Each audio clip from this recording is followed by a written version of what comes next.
Well, we go back and forth because before we signed to Motorhead Music, we were a continuous DIY band touring non-stop, and the only way we survived was by touring and by playing, so we never stopped playing. Yeah. So for 4 years we toured both the Europe and the US, and we never really lived in America much, but we were constantly there for touring.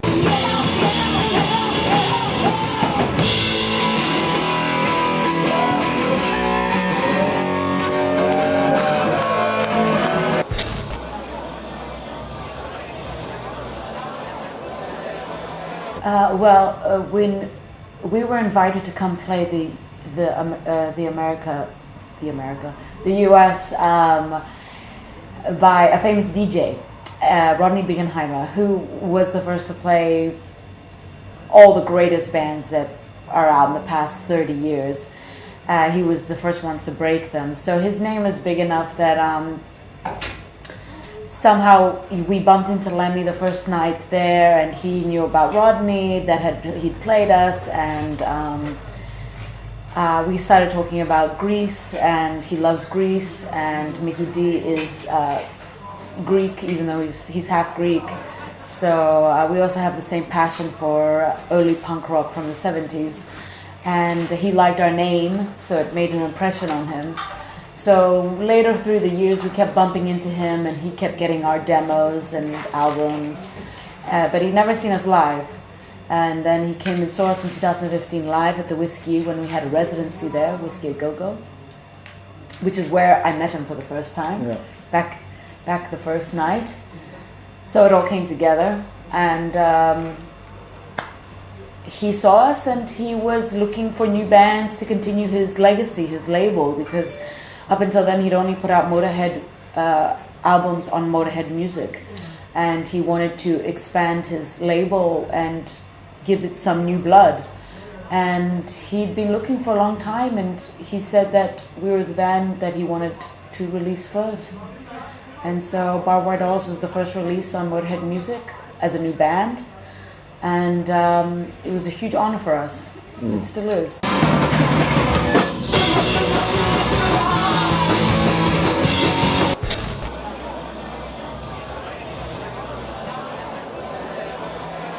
He went and hung out at the Rainbow, which is a block. The block away. Okay. Yeah. And the Sunset Strip only has 3 main clubs, and then the Rainbow. So it's all in the same area, same circle.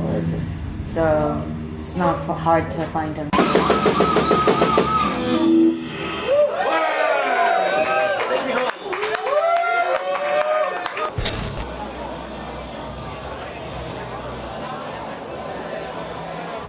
Before Lemmy came into our lives, it was always just the band doing everything by ourselves, and we survived on our fans' generosity and commitment and dedication to us. No, it's a little bit comfortable.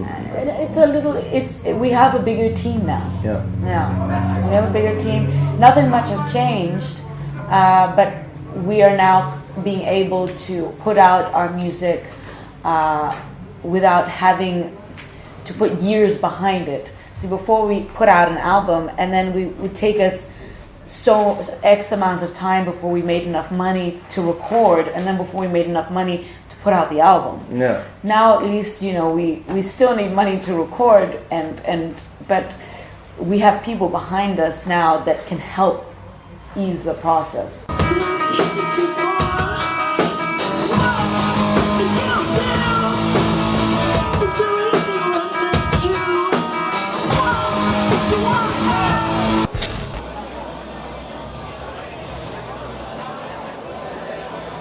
It's got a lot to do with our political situation and us finding ourselves as a band. And we recorded the album in Joshua Tree Desert in California because we got invited by the guitarist Dave Catching, the guitarist of Eagles of Death Metal and Queens of the Stone Age, has a studio out in the desert called Rancho de la Luna, and you can only record there if you're invited, and Dave invited us, so we took the opportunity.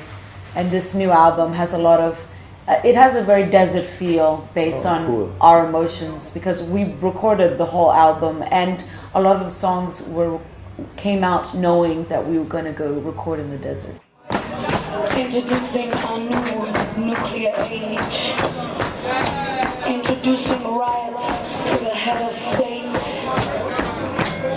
Introducing sex as political rage.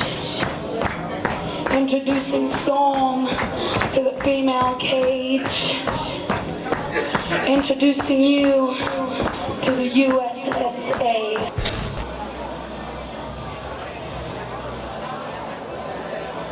No, there's no rules. You know, whatever you feel like doing, you do it. You know, it depends on how much energy I have, how the crowd is. If I see people, it's just my reaction to the circumstance.